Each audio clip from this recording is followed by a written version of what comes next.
अगर मैं आपसे कहूं कि 2600 साल पहले एक प्रॉफिट ने दुनिया में एक बड़े युद्ध और उसमें हिस्सा लेने वाले देश और उसके बाद की दुनिया में भगवान की वापसी की भविष्यवाणी की, तो क्या आप उस पर विश्वास करेंगे? 2600 साल पहले जो उस प्रॉफिट ने बताया था, आज के हालात कुछ उसी तरफ जा रहे हैं। करंट जियोपॉलिटिक्स के अलायंस काफी हद तक उस प्रोफेसी से मतलब उस भविष्यवाणी से मेल खाते हैं। बहुत से जूत इस प्रोफेसी पर बिलीव करते हैं, जिसके बाद धरती पर से बुराइयों का नाश होगा और इजराइल में यावे मतलब ज्यूस के गॉड उनके साथ आकर थर्ड टेम्पल में रहेंगे। तो आज की वीडियो में हम बात करेंगे आखिर ये इंसान कौन था जिसने ये सब भविष्यवाणियां की, उसकी प्रोफेसीज क्या थी और उसने ये क्यों की, और आज के हालात कैसे उन प्रोफेसीज के आसपास घूम रहे हैं। तो कहानी की शुरुआत होती है आज से 2600 साल पहले, लगभग 597 ईसा पूर्व।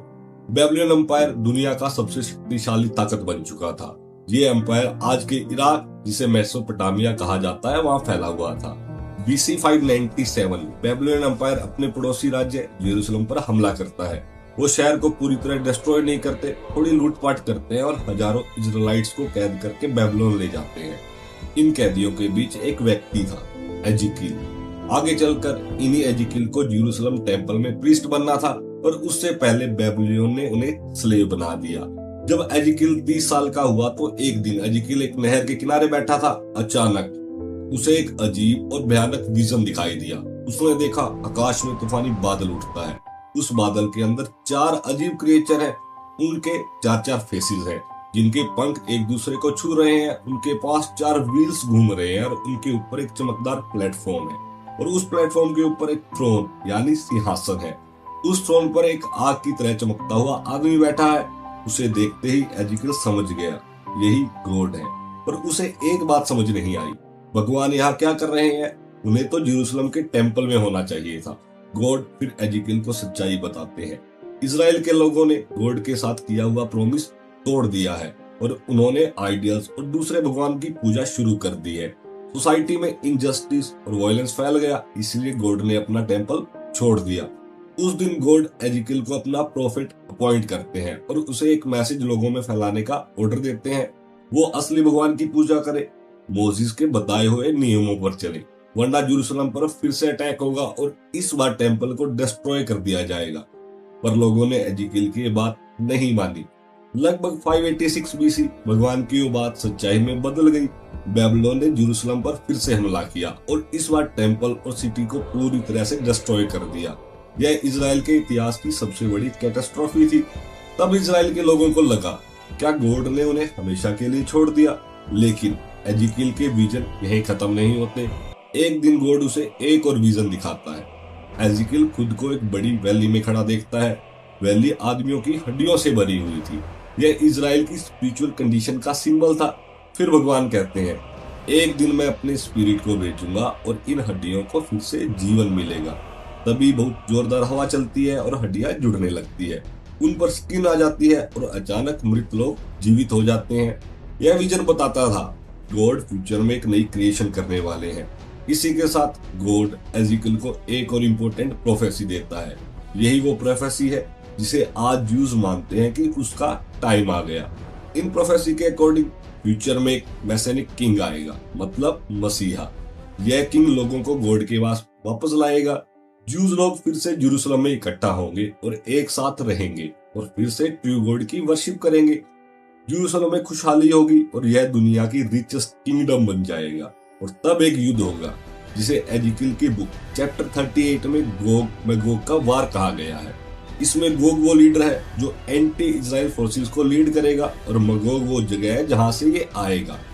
बाइबल बताती है कि गोग कई नेशंस के साथ अलायंस बनाएगा। इन देशों के जो नाम बताए गए थे वो थे तुबल, पर्शिया, कुश, पुट, गोमर, बैर। अब ये तो पुराने नाम थे।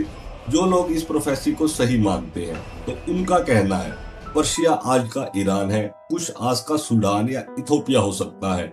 लोग गोमर को आज का टर्की मानते हैं, वही पुट को लीबिया। ये देश मिलकर चारों डायरेक्शन से इजराइल पर हमला करेंगे। हमला बहुत भयंकर होगा। सब लोग शुरू में सोचेंगे इजराइल हार जाएगा, यरूशलेम फिर से गिर जाएगा और यहूदी लोगों को फिर से दर दर भटकना होगा। लेकिन एजिकिल की प्रोफेसी के अकॉर्डिंग जब इजराइल हार रहा होगा तब गॉड खुद इस युद्ध में इंटरवीन करेंगे।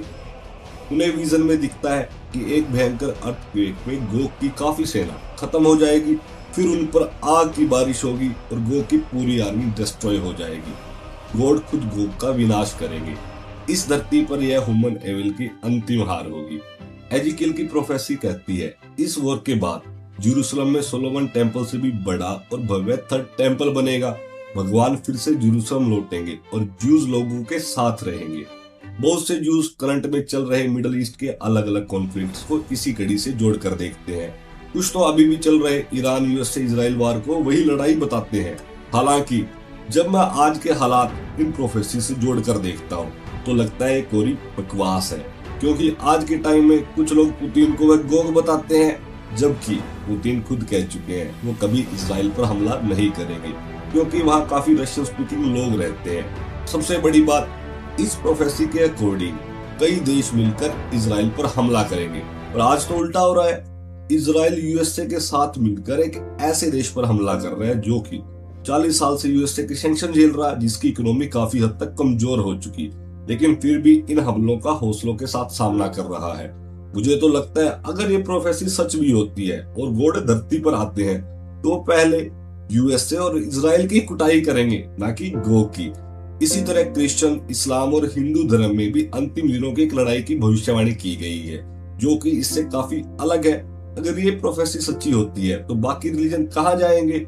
उनकी प्रोफेसी तो फिर अपने आप ही झूठ हो जाएगी।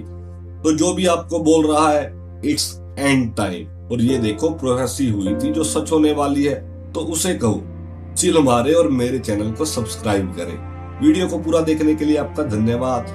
मिलते हैं ऐसी किसी और वीडियो में, तब तक के लिए नमस्कार।